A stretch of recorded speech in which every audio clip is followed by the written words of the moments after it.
Hello, friends, and welcome back to another episode of Mark My Brain. In today's episode, we'll take a look at an interesting topic of managing multiple interests. If you're someone who has multiple interests and tries to balance them out, definitely stick around. This episode is for you. We'll focus on the questions of which activities should you devote your time and energy to, how to choose which interests to pursue, how to know if it is worth it, and how do you stay consistent, among many others. So let me start by saying that when someone tells me, topic of managing multiple interests, an image comes to my mind of maybe a modern Renaissance man, filled with curiosity, ambition, even adventurous. Someone that likes to try things out, to try different things. And from what I see in today's world, the almost unlimited options and possibilities of what to do give rise to this notion of people being interested in multiple things, focusing on several activities and enriching their lives by trying new and other things. Which, of course, is cool, having options, having many possibilities of things you can try and do is always good, right? And you can just choose what really interests you. You are not being locked into a single path. You can escape monotony very easily. And that on many levels is truly cool. However, trying to manage multiple interests or being someone who is naturally inclined to having multiple areas of interests has its challenges, and we will focus on those in this episode. A point I would like to maybe point your attention to as well is that I feel like even in today's job market, the interdisciplinary knowledge and flexible abilities are becoming more and more important and more rewarded and sometimes even required. So maybe it's just a sign of a time, that multiple interests and being flexible and adaptable, this whole package is sort of becoming more standard, perhaps. But of course, it's still not a rule, and there are many people that just don't have this, which of course is okay as well. So let us begin by focusing on one of the first challenges. Be careful not to abandon an interest just because it stops being new. I feel that it is super easy, especially nowadays with, you have in the reach of your hand so many options, like thousands and thousands of different new things to try, that when we try something and it stops after a while, stops being interesting or new, we just abandon it. It's not exciting anymore. Or just try something else.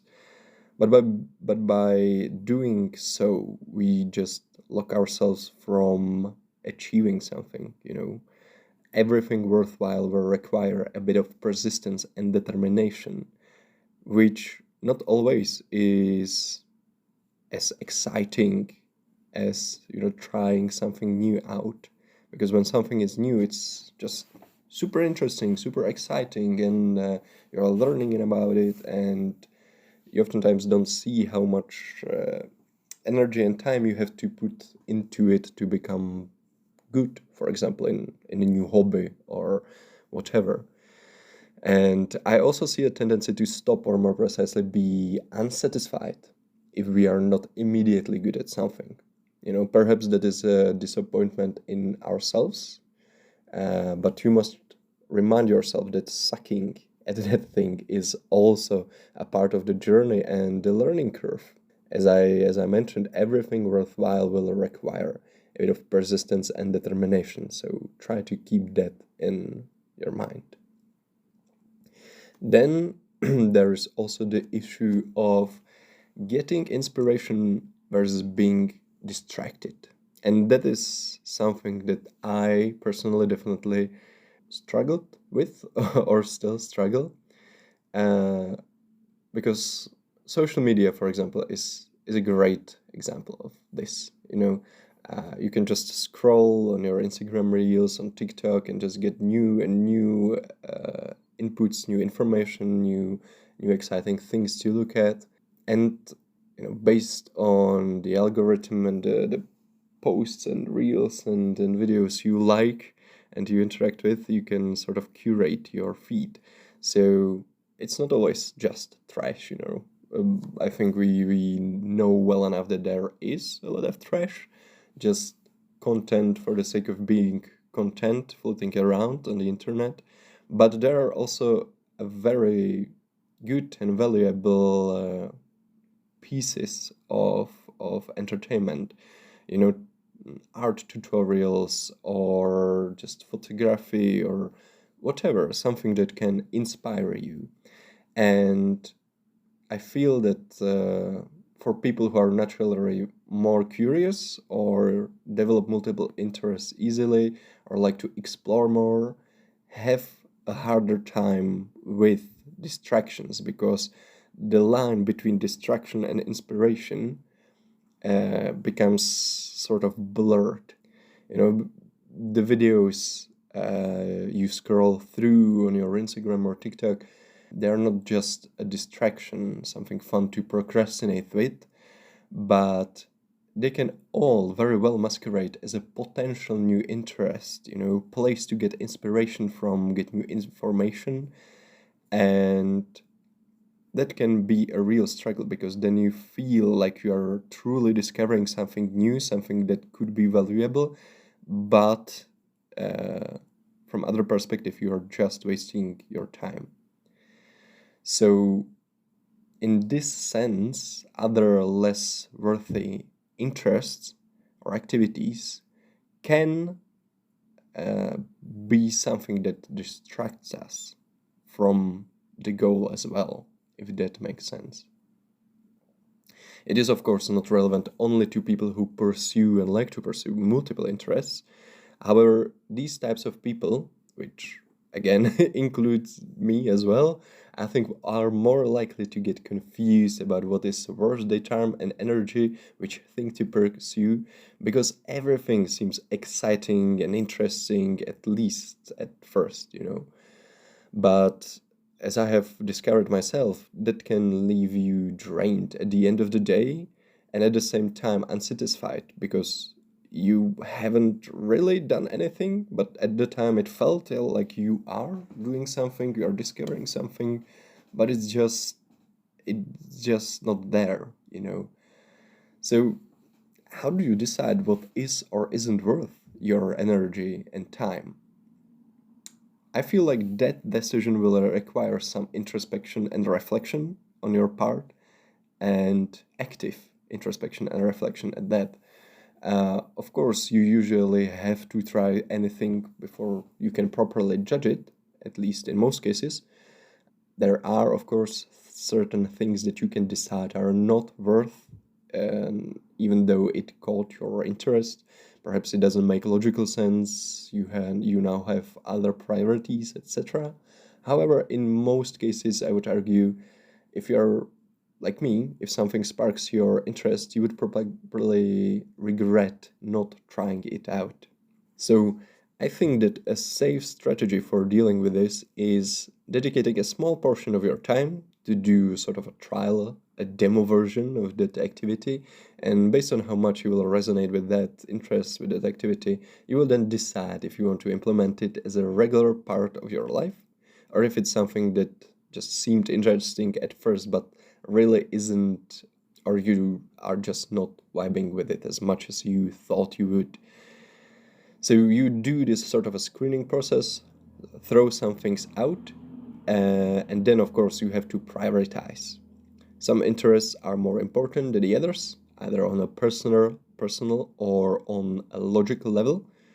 So, for example, building business might be more important than stretching every day, or regularly working out is more important than doing my Duolingo every day. Yeah, of course, you have to then stick to your decision. If you throw something out, decide that it's not worth it, not worth your time or energy at this time, you have to stick to it. You can't be running back to that thing or still, I will try it and maybe again, and this just won't work. So try things out, filter them out, prioritize, and I would say write it down, and based on that, you are ready for implementation into your life, if you're serious about that interest, of course. What are the tools that can be used in this regard for implementation and staying consistent? Discipline will play a huge role and be your greatest friend, I feel like.